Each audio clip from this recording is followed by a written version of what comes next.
आगे का तो आपको याद होना चाहिए। लोग भरम हम पर करें ताते नीचे नैन। मैं आपको कुछ दे नहीं सकता हूं, मैं आपको कुछ दे नहीं रहा हूं। ये जो आपको परमात्मा मेरे द्वारा दिला रहे हैं, ये मेरा यश वैभव कीर्ति बढ़े।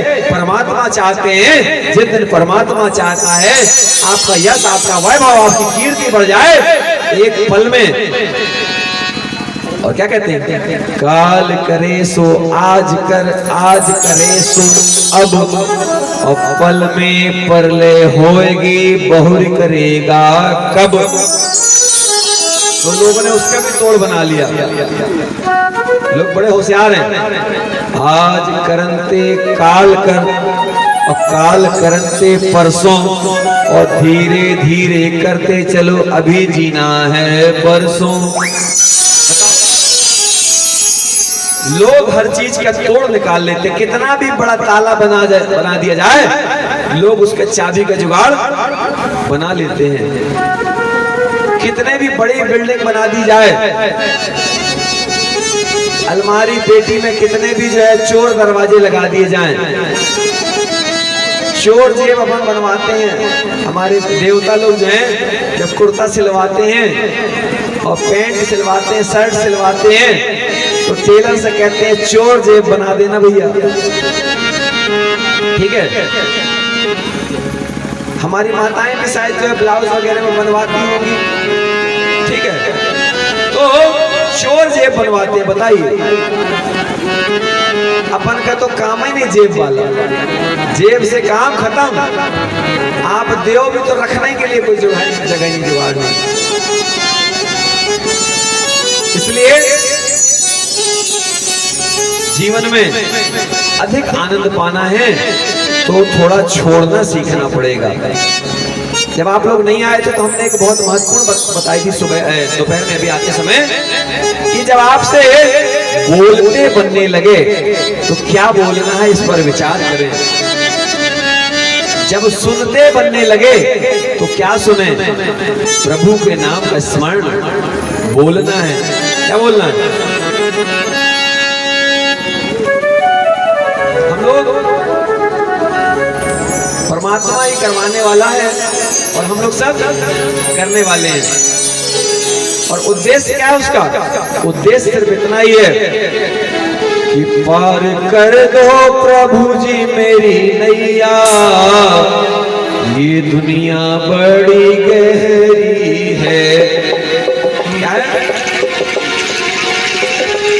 हाँ सब लोग बोलेंगे, पार कर दो प्रभु जी मेरी नैया, ये दुनिया बड़ी गहरी है। पार कर दो प्रभु जी मेरी नैया, ये दुनिया बड़ी गहरी है।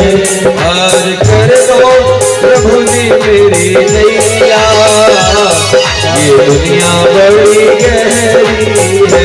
पार कर दो प्रभु जी मेरी नैया, ये दुनिया बड़ी गहरी है। ये दुनिया बड़ी गहरी है, ये दुनिया बड़ी गहरी है, ये दुनिया बड़ी गहरी है। पार कर दो प्रभु जी मेरी नैया, ये दुनिया बड़ी गहरी है। पार कर दो प्रभु जी मेरी नैया, ये दुनिया बड़ी गहरी है। पार कर दो प्रभु जी मेरी नैया, ये दुनिया बड़ी गहरी है। ये दुनिया बड़ी गहरी है, ये दुनिया बड़ी गहरी है, ये दुनिया बड़ी गहरी है। पार कर दो प्रभु जी मेरी नैया, ये दुनिया बड़ी गहरी है। ये दुनिया बड़ी गहरी है। आपको तो पता है, बड़े बड़े गोताखोर कितने बड़े बड़े विद्वान आए, लेकिन इस संसार से पार ना पाया। बड़े बड़े विद्वानों को भी यहाँ पर आकर हार माननी पड़ गई। ये संसार ही माया का ऐसा स्वरूप परमात्मा ने बनाया है कि यहाँ से परमात्मा से कोई जो है काम क्रोध मद लोभ, काम कौन सा? काम ऐसा जिसमें आसक्ति आती है, वासना जागती है, वो काम है। काम वासनात्मक नहीं होना चाहिए। काम तो ऐसा हो कि जो परमात्मा को प्राप्त करने के लिए लग जाए, तो काम। इसके बाद क्रोध, क्रोध भी नहीं होना चाहिए। क्रोधी व्यक्ति को कोई बड़ी चीज प्राप्त नहीं होती है। विश्वामित्र जी कितने बड़े क्रोधी थे, लेकिन कितने सरल हो गए कि वो जो है राम जी से, दशरथ जी से, जनक जी से कितने प्रेम से बात कर रहे हैं। तो काम, क्रोध, फिर इसके बाद में आता है मद। काम, क्रोध, मद, लोभ। तो मद यानी होता है घमंड, अहंकार। मेरी साड़ी बड़ी महंगी है और जो बाजू में बैठी है उसकी साड़ी तो सस्ती वाली है।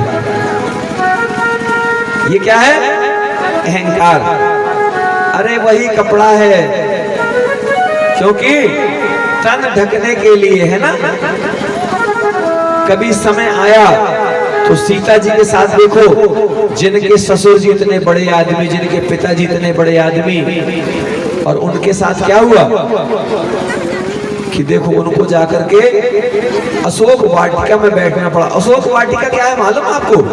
अशोक वाटिका वो वाटिका है जो वहां जाए उसका शोक नष्ट हो जाए, ये अशोक वाटिका। लेकिन सीता जी के भाग्य में अशोक वाटिका में ही जाकर सुख पाना लिखा। देखो सीता जी गई तो अशोक वाटिका। अच्छा, सीता जी को सजा क्यों मिली मालूम है? पहला तो ये है कि सीता जी विश्व का कल्याण चाहती हैं, माँ है, इसलिए उन्होंने स्वयं को सजा दी। ये तो पहली बात हो गई। लेकिन संसार का एक नियम है। राम जी से सीता जी ने कहा था कि मुझे आप अपने साथ वन में नहीं ले जा सकते हो, तो जाओ चूड़ी पहन लो। तो राम जी ने कहा था कि तो ठीक है चलो। दूसरा, कुछ गलतियां जो सीता जी से हुई, ध्यान रखो थोड़ा आप लोग भी। हम लोगों से सबसे गलतियां होती हैं, आप लोगों से गलती ना हो। पतियों को ताना नहीं मारना ज्यादा, ठीक है? और ऐसा नहीं कि पति भी ताना ना मारे, लेकिन पत्नियों की ज्यादा जिम्मेदारी, क्योंकि पत्नियों में जो सामर्थ्य है, पत्नियां देवी हैं, देवी में ज्यादा सामर्थ्य होती है, तो थोड़ा सहनशील हमारी देवियां होती हैं। और जो सहता उसको और सहना पड़ता, ध्यान रखना।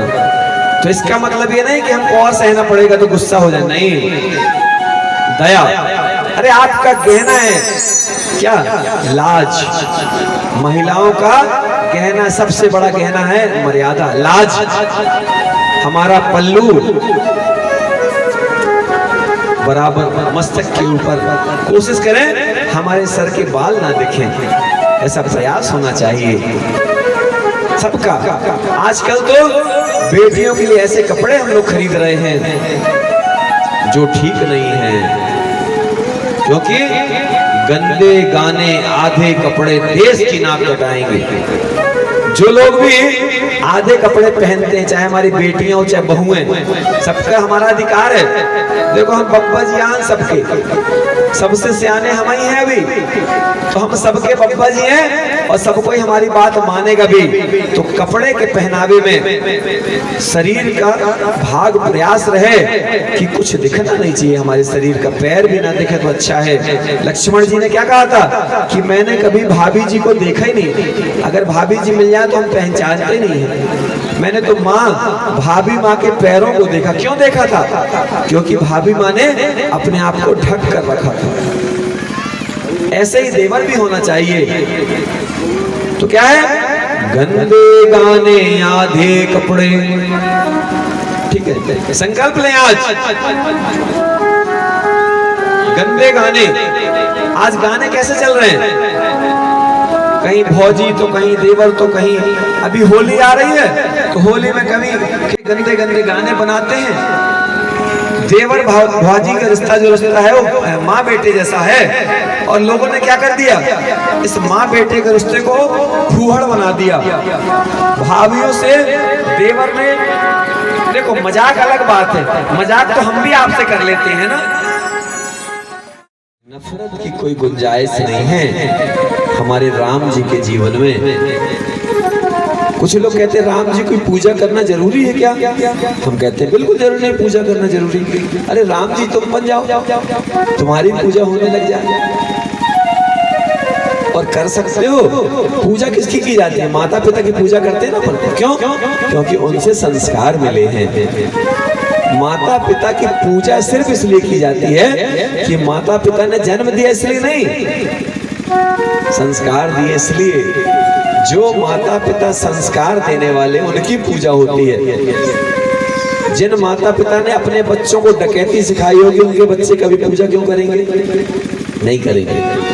कितना भी बड़ा डाकू बन जाएगा वो क्या कहेगा, काश मेरी माँ मेरे पिता ने अच्छे संस्कार दिए होते तो मैं भी कहीं थानेदार होता।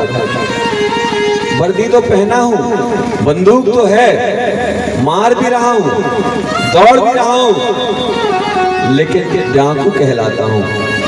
और यदि संस्कार मिल जाते, आपको मालूम है 2 तरह के सैनिक होते हैं। एक भारत का सैनिक है तो वो सैनिक कहलाता है। पाकिस्तान का सैनिक कौन कहलाएगा? भारत का शत्रु कहलाएगा। तो शत्रु को मारने की परमिशन देती है सरकार, जबकि वो अपने देश का वो भी सैनिक है। पाकिस्तान का वही सैनिक भारत का शत्रु कहलाता है, और भारत का वही सैनिक पाकिस्तान का शत्रु कहलाता है। हमारे यहाँ जो देशभक्त है वो दूसरे देश का शत्रु है, वहाँ जो देशभक्त है यहाँ का शत्रु है।